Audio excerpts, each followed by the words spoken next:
उसमें मंत्रालय कर्मचारियों का चरित्र भी चरितार्थ होता है कि हम अपनी जान की दुश्मन को भी जान कहते हैं।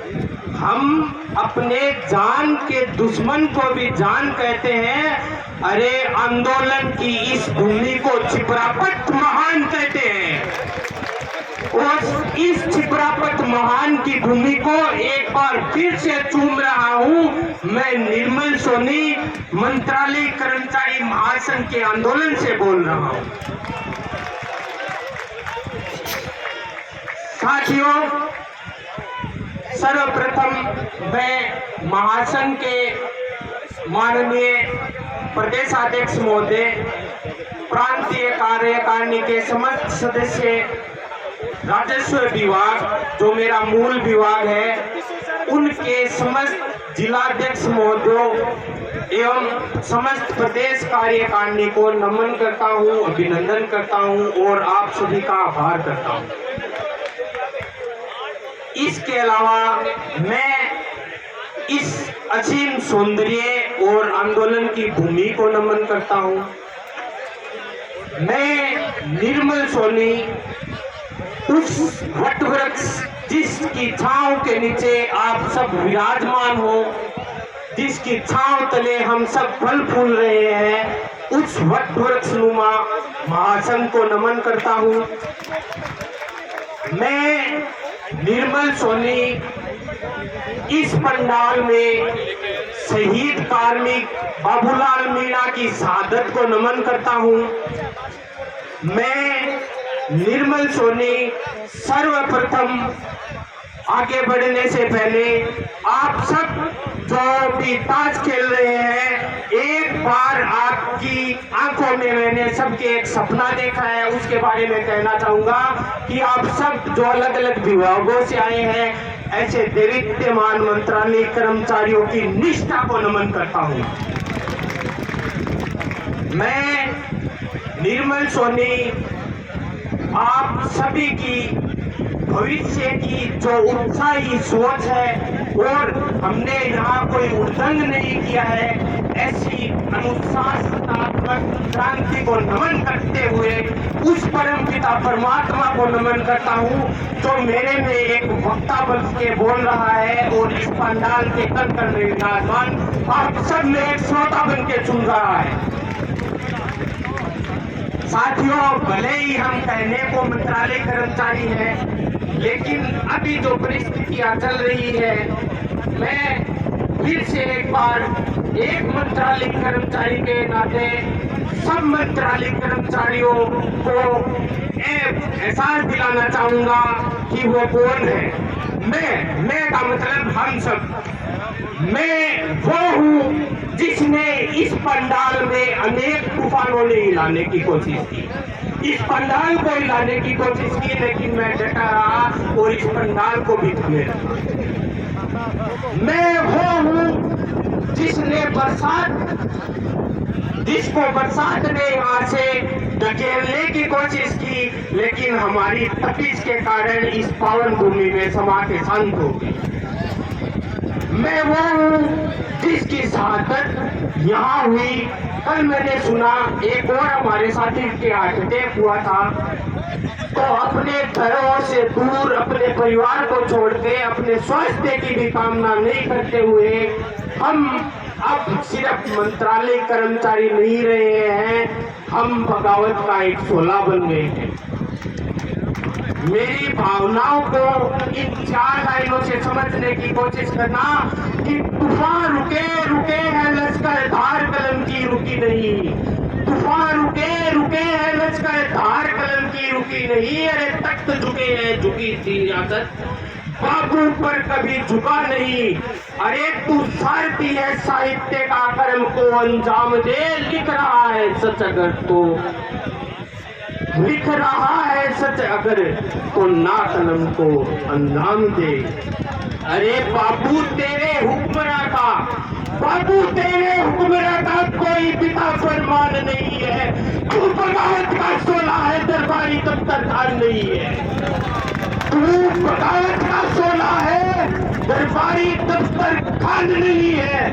और मैं आप सभी को इस मंच के माध्यम से कहना चाहूंगा कि हम जब तक ऑफिसों में थे तब तक हमको कनिष्ठ सहायक, वरिष्ठ सहायक, सहायक प्रशासनिक अधिकारी, अतिरिक्त प्रशासनिक अधिकारी, संस्थापन अधिकारी, कुछ भी नाम से पुकार लो, लेकिन अभी हम नए तो उस नाम से पुकारे जाने वाले हैं। हम अगर कोई कहता है तो बागी है, तो हाँ मैं एक बागी हूँ अपने हक के लिए, मैं एक बागी हूँ और बगावत कर रहा हूँ अपने हक और हुकूकों के लिए। साथियों, मैं राज को जो एक एक महीने से हमारे साथी बैठे हैं चंद लाइनों से समझाना चाहूंगा, आप भी समझने की कोशिश करना। इन 4 लाइनों में मैं क्या कहने की कोशिश कर रहा हूं कि जब तक हम यहाँ हैं, मैं इससे पहले आपको एक बात कहना चाहूंगा। एक बात की बात है, अभी मैं ताश खेल रहा था, तब वहां चर्चा चल रही थी और उसमें कहा टाइम बहुत हो गया, सरकार कुछ कर नहीं रही है, बदला नहीं रही है, हमें सफलता कैसे मिलेगी। साथियों, एक बार क्या हुआ, सफलता, समय और सब्र तीनों एक जगह बैठे थे, तो सफलता ने उन दोनों से कहा कि काश मेरे पास थोड़ा और समय हो। इस लाइनों के भावनाओं को समझने की कोशिश करना। सफलता ने समय और सब्र से कहा कि काश मेरे पास थोड़ा और समय होता। इतने में समय ने जवाब दिया कि काश मेरे पास थोड़ा और सब्र हो। हमारे पास समय जा रहा है, वो बात ठीक है, लेकिन सब्र रखने की जरूरत है। साथियों, तो राज को मैं चेताना चाहूंगा कि किसी सफे से, किसी कलम से, किसी ताज को न बने। किसी सफे से, किसी कलम से, किसी ताज को नमन नहीं है। बाबू राज चल रहा है तो किसी राज को नमन नहीं है। बाबू राज चल रहा है तो किसी राज को नमन नहीं है। ध्यान से सुन ले, बाबू राज चल रहा है तो किसी राज को नमन नहीं है।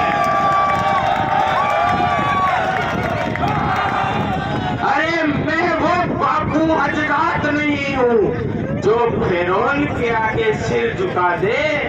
मैं वो बाबू हजरात नहीं हूँ जो फिरौन के आगे सिर झुका दे, या जालिम बैठे सिंहासन पर तो जालिम को ही खुदा बना दे।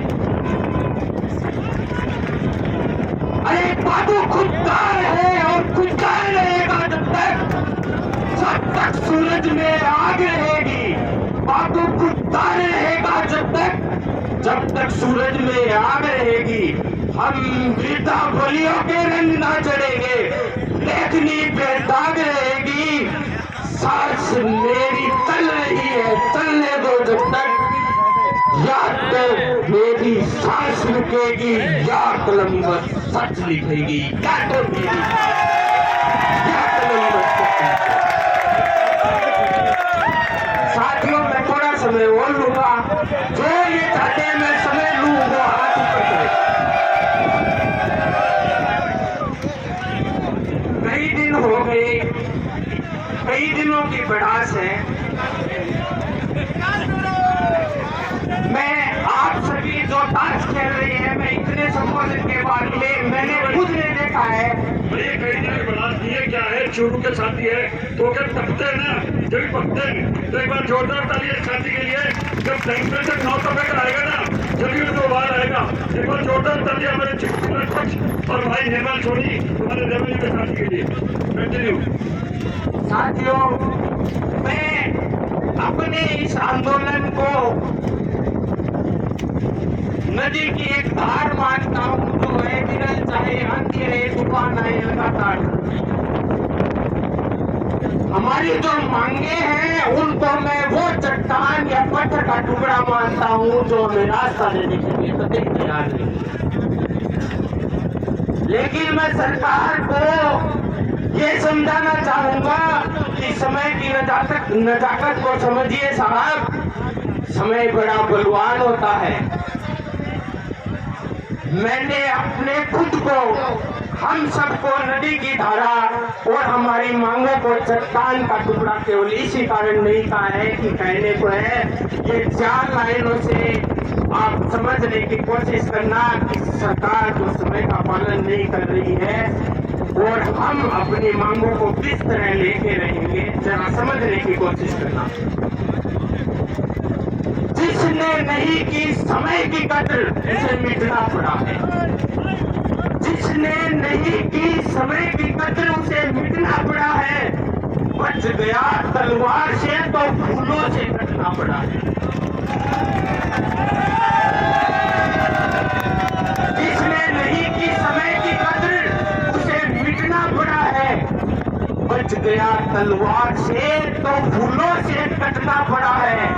क्यों न कितना ही बड़ा हो, क्यों न कितना ही जटिल हो, हर चट्टान को नदी की राह से हटना पड़ा।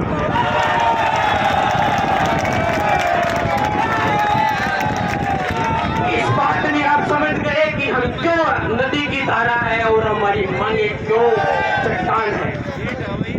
साथियों, यहाँ सुबह से मैंने बहुत सारी बातें सुनी हैं। एक साथी की बात बड़ी ही मार्मिक थी, जो इस मंच से सैकड़ों बार बोली गई है और मैं उसका जिक्र नहीं करूं, ये हो नहीं सकता क्योंकि मैं एक सत्ता से नहीं। हमने आज तक कितने आंदोलन किए हैं, हमें क्या मिला है और इस आंदोलन में हम क्या चाहते हैं। हमारे चूरू रेवेन्यू के सभी साथी हैं, उनका एक निवेदन था कि भाई साहब आप कोई भी एक बात हमें कहानी के माध्यम से जरूर समझा। तो साथियों, जो दूर दूर तक बैठे हैं, कृपा करके मेरी इस कहानी को एकदम ध्यान से सुनना और इसका कितना बड़ा संबंध हमारे आंदोलन से है, इसको मैं समझाने का प्रयास करूंगा। एक गांव था जिसके चारों ओर पहाड़ ही पहाड़। एक गांव के चारों तरफ पहाड़ थे। वहां एक पत्थर तोड़ने वाला एक मशीन से पत्थर तोड़ा करता था साहिबान, और अपने घर का गुजारा करता था। वो रोज पत्थर तोड़ के लाता, रोज पत्थर तोड़ के उसको बेचता और बेच के अपने जीवन का गुजारा करता।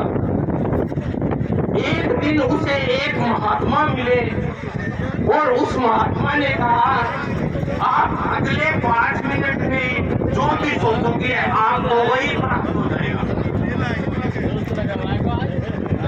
तो उस आदमी ने ऐसे घर पे जाके सोता, मैं घर पे जाके सोता हूँ, पास में घर था, एक बड़ा सा बंगला दिखाई दिया। तो उसने सोचा कि काश मेरे ऐसा बंगला हो जाए।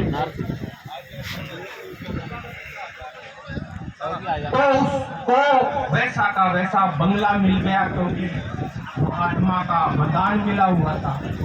लेकिन उस वरदान में एक बात थी कि अगर कोई दूसरी बात सोच लोगे तो पहले वाली कैंसिल होगी। इतने में वो अपने महल में सोने जा रहा था, उसे वहां चीख सुनाई दी। बहुत जोर जोर से लोग चीख रहे थे, किसी एक अनजान व्यक्ति का नाम लेके उसका जय जयकारा कर रहे थे। वो बाहर आया, एक नेता चल रहा था, उसके पीछे अनाप शनाप भीड़ थी। तो उसने कहा, काश मैं नेता बन जाता, मेरे पीछे भी इतनी भीड़। तो नेता बन गया, उसके पीछे लोग घूमने लग गए। 5-10 मिनट तो उसको सुना, उसके बाद में सारी भीड़ भाग गई क्योंकि वहां गर्मी 50 डिग्री सेल्सियस। तो उसने सोचा, नेता मुझे तो सूर्य बनना है जो इस भीड़ को तितर बितर कर रहा है। तो वो सूर्य बन गया। सूर्य बनने के थोड़ी देर बाद जब वो विश्राम कर रहा था, इतनी ही देर में सूर्य को बादल ने घेर लिया और सूर्य की सारी तपिश गायब हो गई। तो उसने सोचा सूर्य से शक्तिशाली तो बादल है, मुझे बादल बनना चाहिए। तो वो बादल बन गया और उड़ता हुआ एक पहाड़ के टकराया और बरसने लगा, उसका सारा पानी व्यर्थ हो गया। तो उसने सोचा मुझे तो पहाड़ ही बनना चाहिए।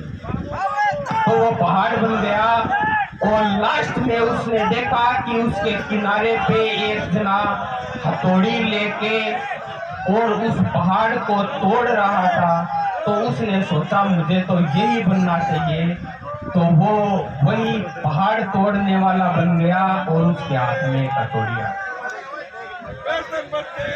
साथियों, मैंने कहानी की शुरुआत की थी, इतने में 5 मिनट पूरे हो गए। उस समय वो मशीनों से उस पहाड़ को काटा करता था। उसकी ग्रेड पे 98-40 थी, लेकिन उसने इतने आंदोलन किए, कभी वो पहाड़ बना, कभी घर बना, कभी नदी बनी और लास्ट में पहाड़ ही तोड़ता रह गया।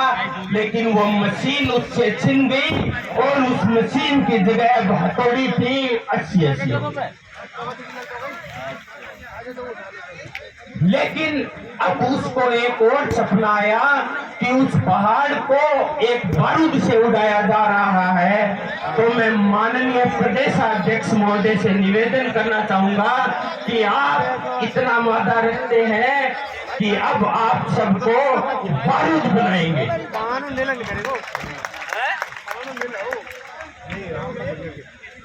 साथियों, आज तक हमें जो मिला और अब मिलने वाला है वो इस कहानी के माध्यम से मैंने आपको समझाने का प्रयास किया।